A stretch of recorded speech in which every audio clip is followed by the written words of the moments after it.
Hello दोस्तों, सुनो कहानी चैनल में आपका फिर से स्वागत है।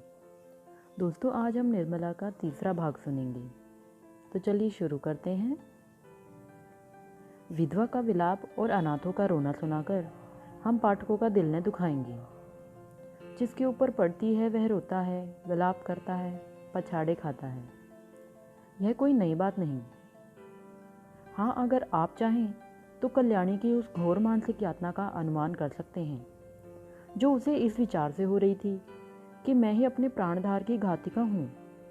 वे वाक्य जो क्रोध के आवेश में उसके असंयत मुख से निकले थे, अब उसके हृदय को बाणों की भांति छेद रहे थे।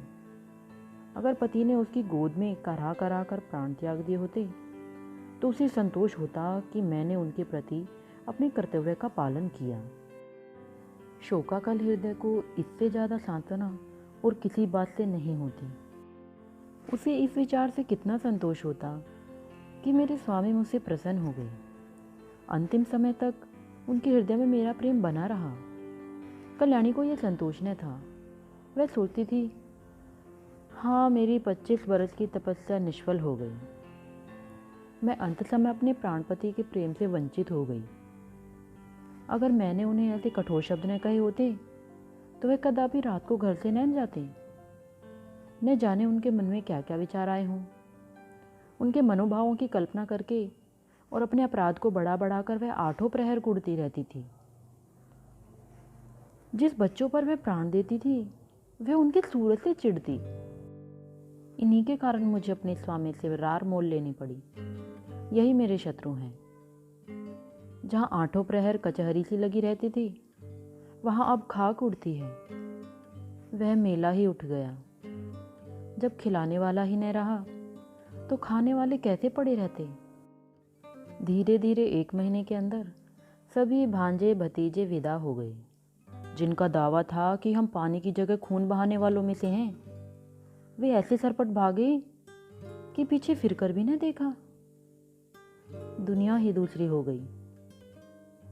जिन बच्चों को देखकर प्यार करने को जी चाहता था, उनके चेहरे पर अब मक्खियां भिनभिनाती थी। न जाने वह कांति कहाँ चली गई। शोक का आवेग कम हुआ तो निर्मला के विवाह की समस्या उपस्थित हुई। कुछ लोगों की सलाह हुई कि विवाह इस साल रोक दिया जाए, लेकिन कल्याणी ने कहा, इतनी तैयारियों के बाद विवाह रोक देने से सब किया धरा मिट्टी में मिल जाएगा और दूसरे साल फिर यही तैयारियां करनी पड़ेंगी जिनकी कोई आशा नहीं। विवाह कर ही देना अच्छा है। कुछ लेना देना तो है ही नहीं। बारातियों की सेवा सत्कार का काफी सामान हो चुका है। विलंब करने में हानि ही हानि है। अतः महाशय भालचंद्र को शोक सूचना के साथ यह संदेशा भी भेज दिया था। कल्याणी ने अपने पत्र में लिखा, इस अनाथनी पर दया कीजिए और डूबती हुई नाव को पार लगाइए। स्वामी जी के मन में बड़ी बड़ी कामनाएं थी, किंतु ईश्वर को कुछ और ही मंजूर था। अब मेरी लाज आपके हाथ है। कन्या आपकी हो चुकी।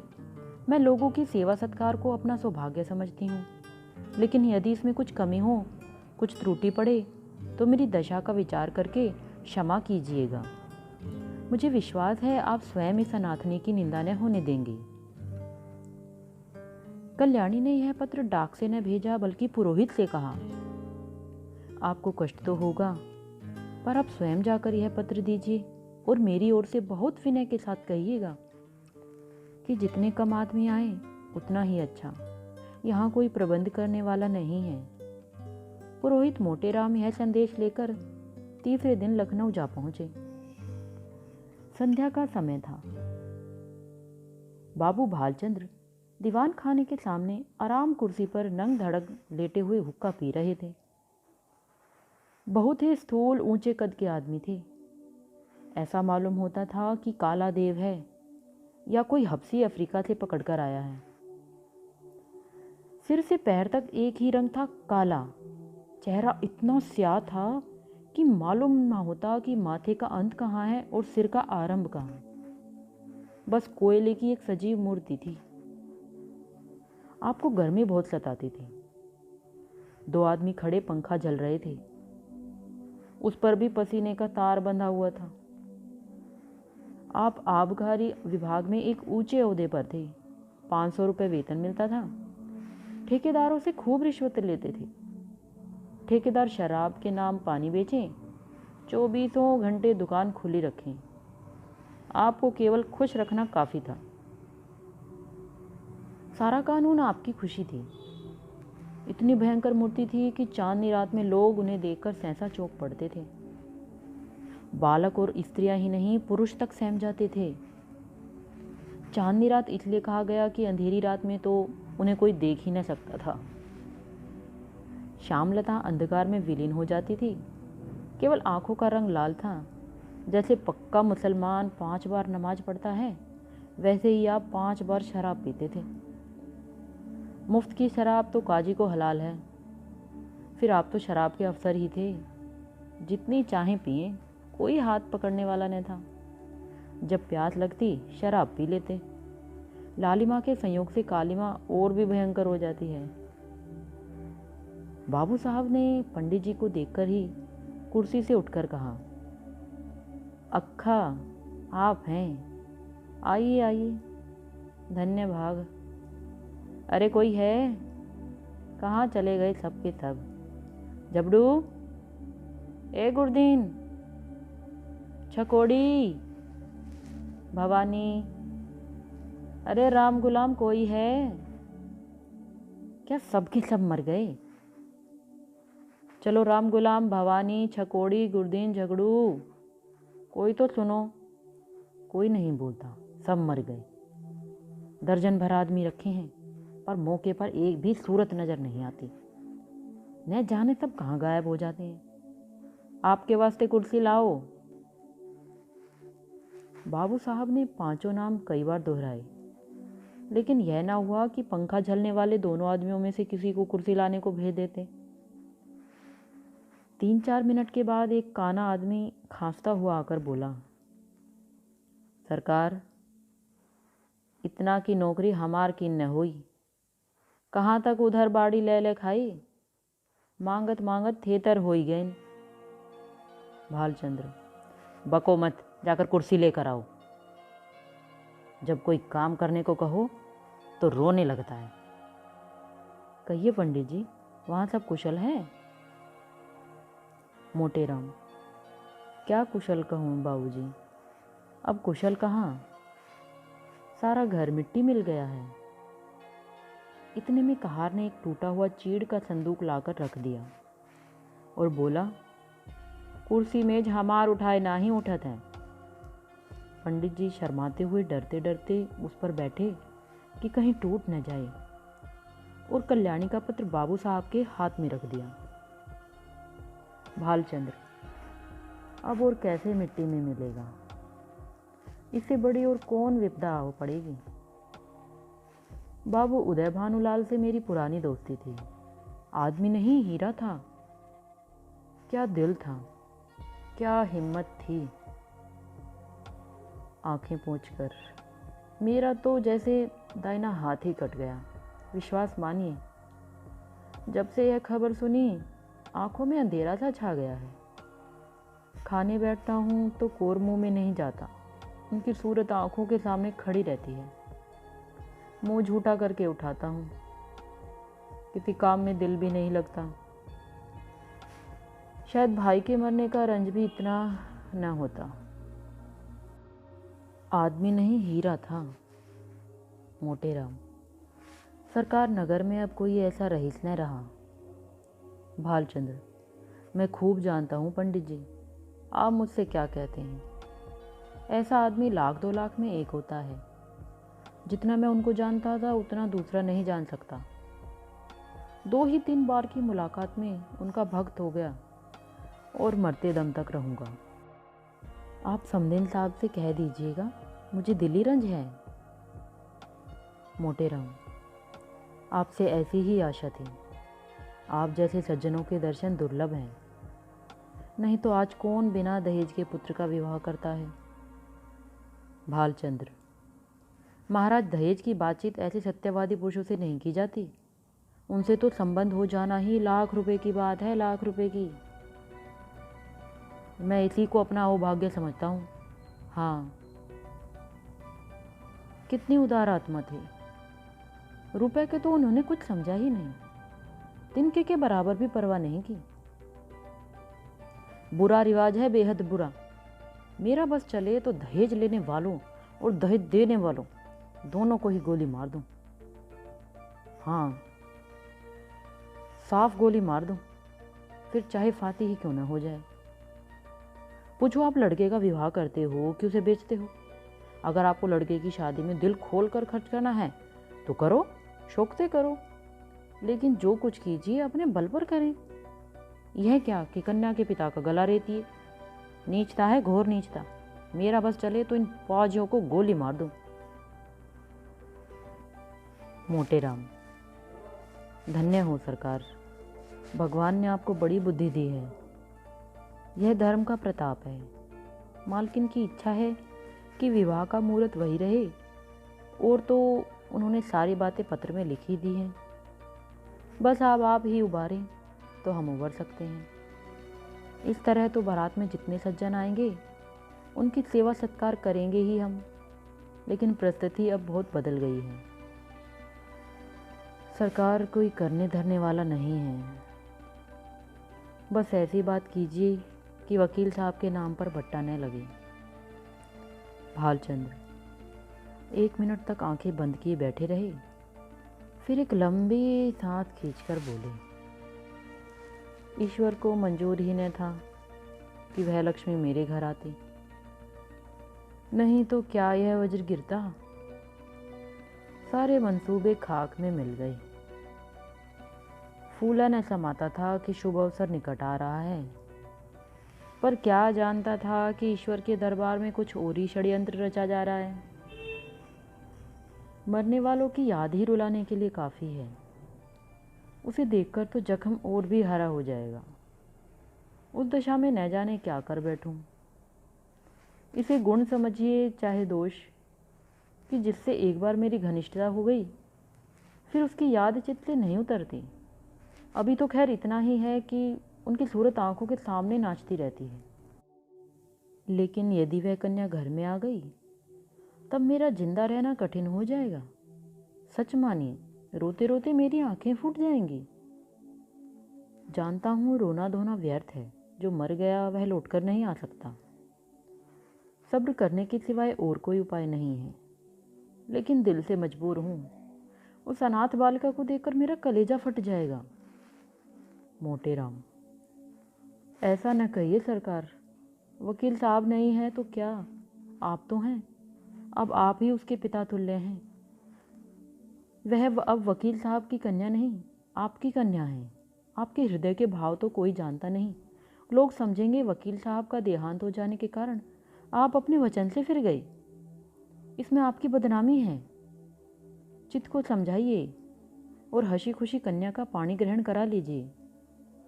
हाथी मरे तो 9 लाख का, लाख विपत्ति पड़ी है, लेकिन मालकिन आप लोगों की सेवा सत्कार करने में कोई बात न उठा रखेंगी। बाबू साहब समझ गए कि पंडित मोटेराम कोरे पोथी के ही पंडित नहीं, वरन व्यवहार नीति में भी चतुर हैं।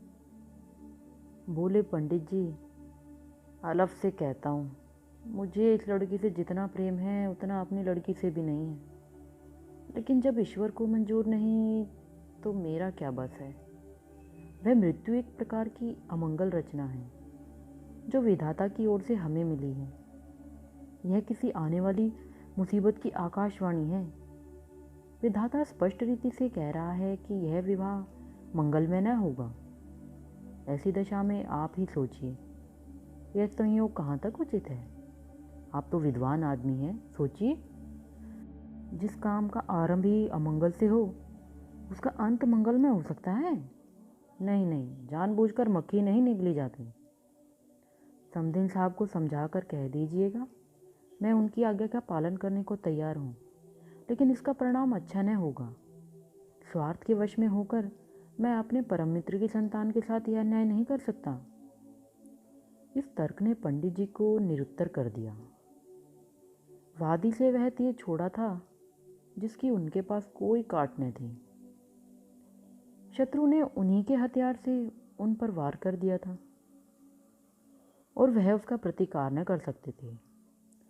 वह अभी कोई जवाब सोच ही रहे थे कि बाबू साहब ने फिर नौकरों को पुकारना शुरू किया। अरे तुम सब फिर गायब हो गए। जगजू, ए छकोड़ी, भवानी, गुरदीन और राम गुलाम, एक भी नहीं बोलता, सब के सब मर गए। पंडित जी के वास्ते पानी वानी की फिक्र है? न जाने इन सबों को कोई कहाँ तक समझाए, अकल छू तक नहीं गई। देख रहे हैं कि एक महाशय दूर से थके मांदे चले आ रहे हैं, पर किसी को जरा भी परवाह नहीं। लाओ पानी वानी रखो। पंडित जी, आपके लिए शरबत बनवाऊं या फलाहारी मिठाई मंगवा दूं? मोटे राम जी मिठाइयों के विषय में किसी तरह का बंधन न स्वीकार करते थे। उनका सिद्धांत था कि घृत से सभी वस्तुएं पवित्र हो जाती हैं। रसगुल्ला और बेसन के लड्डू उन्हें बहुत प्रिय थे, पर शरबत से उन्हें रुचि न थी। पानी से पेट भरना उनके नियम के विरुद्ध था। सकुचाते हुए बोले, शरबत पीने की तो मुझे आदत नहीं, मिठाई खा लूँगा। भालचंद्र, फलहारी ना? मोटे राम, इसका मुझे कोई विचार नहीं। भालचंद्र, है तो यही बात, छूत छात सब ढकोसला है, मैं स्वयं नहीं मानता। अरे अभी तक कोई नहीं आया? छकोड़ी, ओ भवानी, गुरदीन, अरे राम गुलाब, कोई तो बोलो। अब की भी वही बूढ़ा खांसता हुआ आकर खड़ा हो गया और बोला, सरकार, मोर तलब दे दीन जाई, ऐसी नौकरी मोह से ना होई। कहाँ तो दोरी, दौरत दौरत गोड़क पिराई लागत है। भालचंद्र, काम कुछ करो या ना करो, पर तलब पहले चाहिए। दिन भर पड़े पड़े खासा करो, तलब तो तुम्हारी चढ़ रही है। जाकर बाजार से एक आने की ताजी मिठाई ला, दौड़ता हुआ जा। कहार को यह हुक्म देकर बाबू साहब घर में गए और स्त्री से बोले, वहाँ से एक पंडित जी आए हैं, यह खत लाए हैं, जरा पढ़ो तो। पत्नी जी का नाम रंगीली बाई था। गोरे रंग की प्रसन्न मुख महिला थी।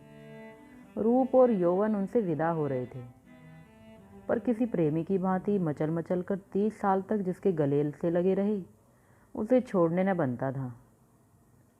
रंगीली बाई बैठी पान लगा रही थी। बोली, कह दिया ना कि हमें वहाँ बयान करना मंजूर नहीं। भालचंद्र, हाँ कह तो दिया, पर संकोच के मारे मुंह से शब्द न निकलता था, झूठ मूठ का हीला हरना करना पड़ा। रंगीली बाई, साफ पत करने में क्या संकोच? हमारी इच्छा है, नहीं करते, किसी का कुछ लिया तो नहीं है। जब दूसरी जगह 10,000 नकद मिल रहे हैं तो वहाँ क्यों ना करूँ? उनकी लड़ाई कोई सोने की ही थोड़ी है। वकील साहब जीते होते तो शर्माते शर्माते 15-20 हज़ार दे मरते, अब वहाँ क्या रखा है। भालचंद्र, एक दफ़ा जवान देकर मुकर जाना अच्छी बात नहीं।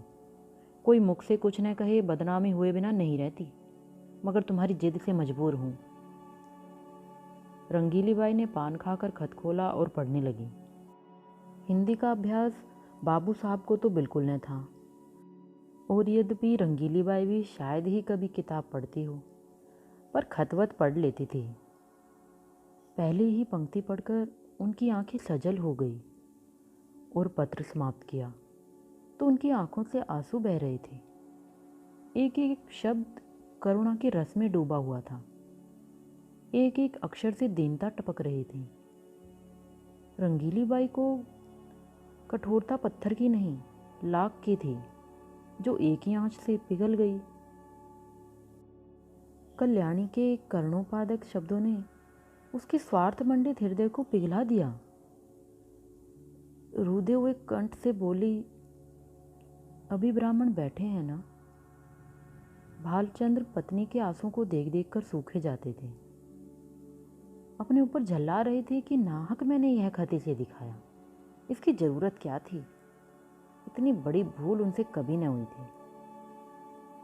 संदिग्ध भाव से बोले, शायद बैठा हो, मैंने तो जाने को कह दिया था। रंगीली ने खिड़की से झांक कर देखा। पंडित मोटेराम जी बगुले की तरह ध्यान लगाए बाजार के रास्ते की ओर ताक रहे थे। लालसा में व्यग्र होकर कभी यह पहलू बदलते, कभी वह पहलू। एक आने की मिठाई ने तो आशा की कमर पहले ही तोड़ दी थी। उसमें भी यह विलंब दारुण दशा थी। उन्हें बैठे देखकर रंगीली बाई बोली, हैं अभी हैं। जाकर कह दो हम विवाह करेंगे, जरूर करेंगे। बेचारी बड़ी मुसीबत में है। भालचंद्र, तुम कभी कभी बच्चों की सी बातें करने लगती हो। अभी उससे कह कर आया हूँ कि मुझे विवाह करना मंजूर नहीं। एक लंबी चौड़ी भूमिका बांधनी पड़ी। अब जाकर यह संदेश कहूँगा तो वह अपने दिल में क्या सोचेगा, जरा सोचो तो। यह शादी विवाह का मामला है, लड़कों का खेल नहीं कि अभी तक बात तय की, अभी पलट गए। भले आदमी की बात न हुई, दिल लगी हुई। रंगीली बाई, अच्छा तुम अपने मुंह से न कहो। उस ब्राह्मण को मेरे पास भेज दो। मैं इस तरह समझा दूंगी कि तुम्हारी बात भी रह जाए और मेरी भी। इसमें तो तुम्हें कोई आपत्ति नहीं है। भालचंद्र, तुम अपनी सिवा सारी दुनिया को नादान समझती हो। तुम कहो या मैं कहूँ, बात एक ही है। जो बात तय हो गई वह हो गई।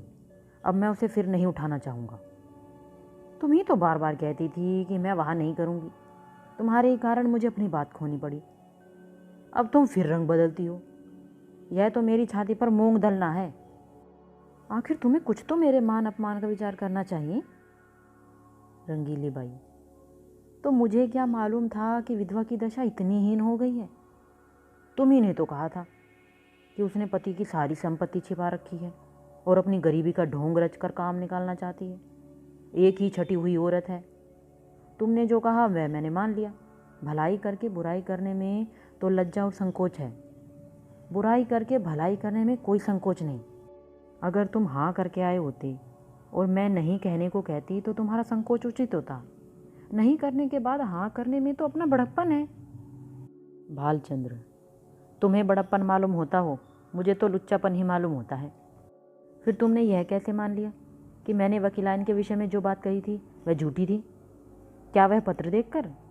तुम जैसी खुद सरल हो वैसी ही दूसरों को भी सरल समझती हो। रंगीली बाई, इस पत्र में बनावट नहीं मालूम होती। ऐसी बनावट की बात दिल में नहीं चुभती। उसमें बनावट की गंध अवश्य आ रहती है। भालचंद्र, बनावट की बात तो ऐसी चुभती है कि सच्ची बात उसके सामने बिल्कुल फीकी मालूम होती है। यह किस्से कहानियाँ लिखने वाले जिनकी किताबें पढ़ पढ़ कर तुम घंटों रोती हो, क्या सच्ची बातें लिखते हैं? सरासर झूठ का तुमार बांधते हैं। यह भी एक कला है। रंगीली बाई, क्यों जी, तुम मुझसे भी उड़ते हो, दाई से पेट छिपाते हो। मैं तुम्हारी बातें मान जाती हूँ तो तुम समझते हो इसे चकमा दिया, मगर मैं तुम्हारी एक एक नस पहचानती हूँ।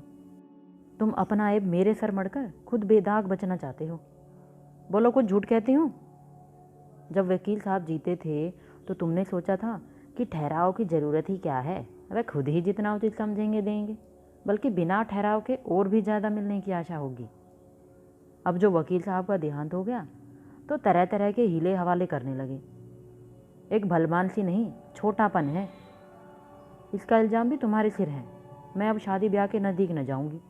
तुम्हारी जैसी इच्छा हो करो। ढोंगी आदमियों से मुझे चिढ़ है। जो बात करो सफाई से करो, बुरा हो या अच्छा। हाथी के दांत खाने के और दिखाने के और वाली नीति पर चलना तुम्हें शोभा नहीं देता। बोलो, अब भी वहाँ करोगे शादी या नहीं? भालचंद्र, जब मैं बेईमान, दगाबाज और झूठा ठहरा तो मुझसे पूछना ही क्या? मगर खूब पहचानती हो आदमियों को, क्या कहना है। तुम्हारी सूझबूझ की बलैयाँ ले लें। रंगीली बाई, हो बड़े हयादार, अब भी नहीं शर्माते। ईमान से कहो, मैंने बात ताड़ ली कि नहीं? भालचंद्र, अजी जाओ, वह दूसरी औरतें होती हैं जो मर्दों को पहचानती हैं। अब तक मैं यही समझता था कि औरतों की दृष्टि बड़ी सूक्ष्म होती है, पर आज यह विश्वास उठ गया और महात्माओं ने औरतों के विषय में जो तत्व की बातें की हैं उनको मानना पड़ा। रंगीली बाई, जरा आईने में अपनी सूरत तो देखाओ। तुम्हें मेरी कसम है, जरा देख लो कितने झेपे हुए हो। भालचंद्र, सच कहना, कितना झेपा हुआ हूँ? रंगीली बाई, इतना ही जितना कोई भलमानस चोर चोरी खुल जाने पर झेपता है। भालचंद्र, खैर मैं झेपा ही सही, पर शादी वहाँ ना होगी। रंगीली बाई, मेरी भला से, जहाँ चाहो करो। क्यों, भुवन से एक बार क्यों नहीं पूछ लेते? भालचंद्र, अच्छी बात है, उसी पर फैसला रहा। रंगीली बाई, जरा भी इशारा नहीं करना। भालचंद्र, अजी मैं उसकी तरफ ताकूंगा भी नहीं। संयोग से ठीक उसी वक्त भुवन मोहन भी आ पहुंचा। ऐसे सुंदर सुडोल बलिष्ठ युवक कॉलेजों में बहुत कम देखने में आते हैं। बिल्कुल माँ को पड़ा था। वही गोरा चिट्टा रंग, वही पतले पतले गुलाब की पत्ती के से होंठ, वही चौड़ा माथा, वही बड़ी बड़ी आंखें। डील डोल बाप का सा था। ऊंचा coat, breeches, tie, boot, hat उस पर खूब खिल रहे थे। हाथ में एक हॉकी स्टिक थी। चाल में जवानी का गुरूर था, आंखों में आत्मगौरव। रंगीली ने कहा, आज बड़ी देर लगाई तुमने। यह देखो, तुम्हारी ससुराल से यह खत आया है। तुम्हारी सास ने लिखा है, साफ साफ बतला दो, अभी सवेरा है, तुम्हें वहाँ शादी करना मंजूर है या नहीं? भुवन मोहन, शादी करनी तो चाहिए अम्मा, पर मैं करूँगा नहीं। रंगीली बाई, क्यों? भुवन मोहन, कहीं ऐसी जगह शादी करवाइए कि खूब रुपए मिले, और न सही 1 लाख का तो डोल हो। वहाँ अब क्या रखा है, वकील साहब तो रहे नहीं, बुढ़िया के पास अब क्या होगा? रंगीली बाई, तुम्हें ऐसे बातें मुंह से निकालते शर्म नहीं आती? भुवन मोहन, इसमें शर्म की कौन सी बात है? रुपए किसे काटते हैं? 1 लाख रुपए तो लाख जन्म में भी न जमा कर पाऊंगा मैं। इस साल पास भी हो गया तो कम से कम 5 साल तक रुपए की सूरत न नजर आएगी। फिर 100-200 रुपये महीने कमाने लगूंगा। 500-600 रुपये तक पहुँचते पहुँचते उम्र के 3 भाग बीत जाएंगे। रुपए जमा करने की नौबत ही न आएगी। दुनिया का कुछ मज़ा न उठा सकूंगा। किसी धनी की लड़की से शादी हो जाती तो चैन से कटती। माँ ज़्यादा नहीं चाहता, बस 1 लाख नकद हो या फिर कोई ऐसी जायदाद वाली बेवा मिले जिसके एक ही लड़की हो। रंगीली बाई, चाहे औरत कैसी ही मिले। भुवन मोहन, धन सारे ऐबों को छुपा देगा। मुझे वह गालियाँ भी सुनाए तो भी चूँ न करूँगा। दुधारू गाय की लात किसे बुरी मालूम होती है? बाबू साहब ने प्रशंसा सूचक भाव से कहा, हमें उन लोगों के साथ सहानुभूति है और दुख है कि ईश्वर ने उन्हें विपत्ति में डाला, लेकिन बुद्धि से काम लेकर ही कोई निश्चय करना चाहिए। हम कितने ही फटे हाल हो जाएं, फिर भी अच्छी खासी बारात हो जाएगी। वहाँ भोजन का भी ठिकाना नहीं, सिवाय इसके कि लोग हंसी और कोई न नतीजा निकालेंगे। रंगीली बाई, तुम बाप पुत दोनों एक ही थैली के चट्टे बट्टे हो। दोनों उस गरीब लड़की के गले पर छुरी फेरना चाहते हैं। भुवन मोहन, जो गरीब है उसे गरीबों के यहाँ ही संबंध करना चाहिए, अपनी हैसियत से बढ़कर। रंगीली बाई, चुप भी रह, आया है वहाँ से हैसियत लेकर। तुम कहाँ के धन्ना सेठ हो? कोई आदमी द्वार पर आ जाए तो 1 लोटे पानी को तरस जाए। बड़े हैसियत वाले बने हो। यह कहकर रंगीली वहाँ से उठकर रसोई का प्रबंध करने चली गई। भुवन मोहन मुस्कुराता हुआ अपने कमरे में चला गया और बाबू साहब मूँछों पर ताव देते हुए बाहर आए कि मोटे राम को अंतिम निश्चय सुना दें, पर उनका कहीं पता न था। मोटे राम जी कुछ देर तक तो कहार की राह देखते रहे। जब उसके आने में बहुत देर हुई तो उनसे बैठा ना गया। सोचा यहाँ बैठे बैठे काम न चलेगा, कुछ उद्योग करना चाहिए। भाग्य के भरोसे यहाँ अड़ी किए बैठे रहे तो भूखों मर जाएंगे। यहाँ तुम्हारी दाल नहीं गलने की। चुपके से लकड़ी उठाई और जिधर वह कहार गया था उसी तरफ चले। बाजार थोड़ी ही दूर पर था। एक क्षण में जा पहुँचे। देखा तो बुढ़ा एक हलवाई की दुकान पर बैठा चिलम पी रहा था। उसे देखते ही आपने बड़ी बेतकल्लुफ़ी से कहा, अभी कुछ तैयार नहीं है क्या मेहरा? सरकार वहाँ बैठे बिगड़ रहे हैं कि जाकर सो गया या कहीं ताड़ी पीने लगा? मैंने कहा, सरकार यह बात नहीं, बुढ़ा आदमी है, आते आते ही आएगा। बड़े विचित्र जीव हैं, न जाने इनके यहाँ कैसे नौकर टिकते हैं। कहार, मुझे छोड़कर आज तक कोई दूसरा नहीं टिका और न टिकेगा। साल भर से तलब नहीं मिली, किसी को तलब नहीं देते। जहाँ से किसी ने तलब मांगी और लगे उसे डांटने, बेचारा नौकरी छोड़कर भाग जाता है। वे दोनों आदमी जो पंखा झल रहे थे सरकारी नौकर हैं, सरकार से 2 अर्दली मिले हैं ना, इसी से पड़े हुए हैं। मैं भी सोचता हूँ जैसा तेरा ताना बाना वैसी मेरी भरनी। 10 साल कट गए हैं, साल 2 साल और इसी तरह कट जाएंगे। मोटेराम, तो तुम ही अकेले हो, नाम तो कई कहारों का लेते हैं। कहार, वह सब इन 2-3 महीनों के अंदर आए और छोड़ छोड़ कर चले गए। यह अपना रोब जमाने को अभी तक उनका नाम जपा करते हैं। कहीं नौकरी दिलाइएगा।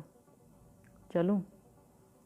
मोटेराम, अजी बहुत नौकरी है, कहार तो आजकल ढूंढे नहीं मिलते। तुम तो पुराने आदमी हो, तुम्हारे लिए नौकरी की क्या कमी है। यहाँ कोई ताज़ी चीज़ है? मुझसे कहने लगे, खिचड़ी बनाइएगा या बाटी लगाइएगा।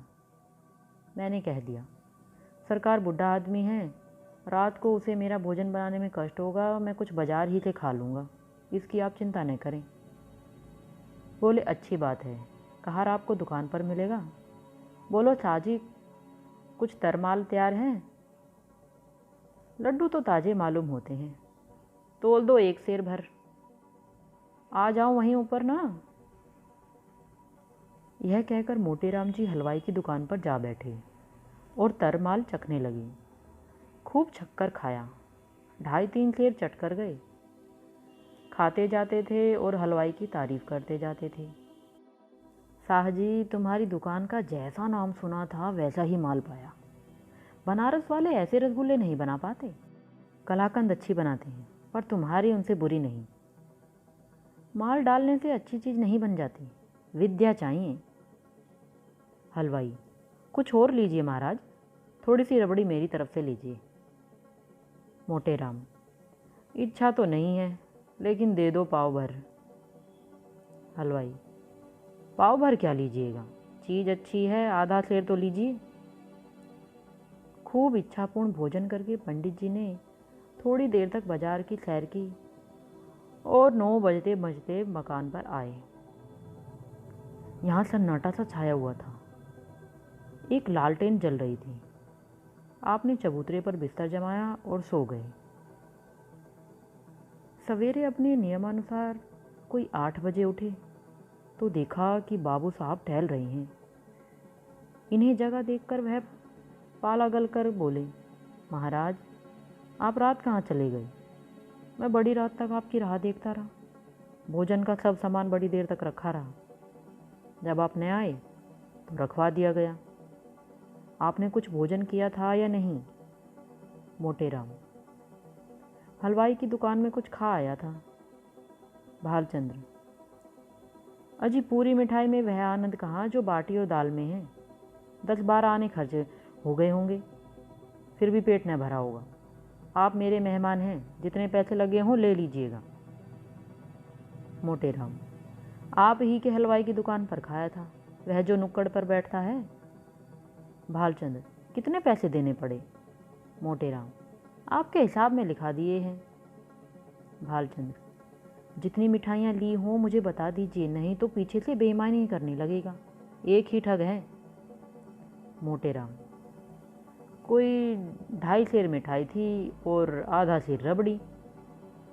बाबू साहब ने विस्फारित नेत्रों से पंडित जी को देखा, मानो कोई अचंभे की बात सुनी हो। 3 सेर तो कभी यहाँ महीने भर का टोटल भी न होता था, और यह महाशय एक ही बार में कोई 4 रुपए का माल उड़ा गए। अगर 1 आध दिन और रह गए तो बधिया बैठ जाएगी।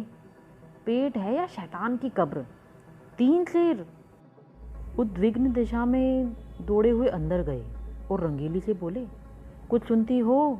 यह महाशय कल 3 सेर मिठाई उड़ा गई, 3 सेर पक्की तोल। रंगीली बाई ने विस्मित होकर कहा, अजी नहीं, 3 सेर भला क्या खाया जाएगा?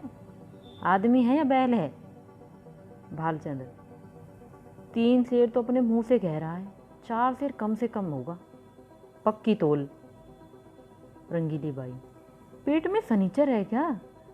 भालचंद्र, आज और रह गया तो 6 सेर पर हाथ फेरेगा। रंगीली बाई, तो आज रहे ही क्यों, खत का जवाब दे दो ना, देकर विदा करो। अगर रहे तो साफ कह देना कि हमारे यहाँ मिठाई मुफ्त में नहीं आती, खिचड़ी बनाना हो बनावें, नहीं तो अपनी राह लें। जिन्हें ऐसे पेटुओं को खिलाने से मुक्ति मिलती हो वे खिलाएं, हमें ऐसी मुक्ति ना चाहिए। मगर पंडित विदा होने को तैयार बैठे थे, इसलिए बाबू साहब को कौशल से काम लेने की ज़रूरत न पड़ी। पूछा, क्या तैयारी कर दी महाराज? मोटेराम, हाँ सरकार, अब चलूँगा, 9 बजे की गाड़ी मिलेगी ना। भालचंद्र, भला आज तो और रहिए। यह कहते कहते बाबूजी को भय हुआ कहीं यह महाराज सचमुच न रह जाए, इसलिए वाक्य को यूँ पूरा किया, हाँ वहाँ भी लोग आपका इंतज़ार कर रहे होंगे। मोटेराम, 1-2 दिन की तो कोई बात न थी, और विचार भी यही था कि त्रिवेणी का स्नान करूँगा, पर बुरा न मानिए तो कहूँ, आप लोगों में ब्राह्मणों के प्रति लेश मात्र भी श्रद्धा नहीं है। हमारे जजमान हैं जो हमारा मुंह जोते रहते हैं कि पंडित जी कोई आज्ञा दें तो उसका पालन करें। हम उनके द्वार पर पहुंच जाते हैं तो वे अपना धन्य भाग समझते हैं, और सारा घर छोटे से बड़े तक हमारी सेवा सत्कार में मग्न हो जाता है। जहाँ अपना आदर नहीं वहाँ एक क्षण भी ठहरना ऐसे है। जहाँ ब्राह्मण का आदर नहीं वहाँ कल्याण नहीं हो सकता। भालचंद्र, महाराज हमसे तो ऐसा अपराध नहीं हुआ। मोटेराम, अपराध नहीं हुआ? और अपराध कहते किसे हैं? अभी आप ही ने घर में जाकर कहा कि यह महाशय 3 सेर मिठाई चट कर गए, पक्की तोल। आपने अभी खाने वाले देखे कहाँ? एक बार खिलाइए तो आंखें खुल जाएं। ऐसे ऐसे महान पुरुष पड़े हैं जो पसेरी भर मिठाई खा जाएं और डकार न लें। एक एक मिठाई खाने के लिए हमारी चिचोरी की जाती है, रुपए दिए जाते हैं। हम भिक्षुक ब्राह्मण नहीं हैं जो आपके द्वार पर पड़े रहें। आपका नाम सुनकर आए थे, यह ना जानते थे कि हाँ मेरे भोजन के भी लाले पड़ेंगे। जाइए, भगवान आपका भला करे। बाबू साहब ऐसा झेपे कि मुंह से बात न निकली। जिंदगी भर में उन पर कभी ऐसी फटकार न पड़ी थी। बहुत बातें बनाई, आपकी चर्चा न थी, एक दूसरे ही महाशय की बात थी। लेकिन पंडित जी का क्रोध शांत न हुआ। वह सब कुछ सह सकते थे, पर अपने पेट की निंदा न सह सकते थे। औरतों को रूप की निंदा जितनी अप्रिय लगती है, उससे कहीं अधिक अप्रिय पुरुषों को अपने पेट की निंदा लगती है। बाबू साहब मानते तो थे, पर धड़का भी समाया हुआ था कि यह टिक न जाए। उनकी कृपणता का पर्दा खुल गया था, अब इसमें संदेह ना था। उस पर्दे को ढकना जरूरी था। अपनी कृपणता को छिपाने के लिए उन्होंने कोई बात उठा न रखी, पर होने वाली बात होकर रही।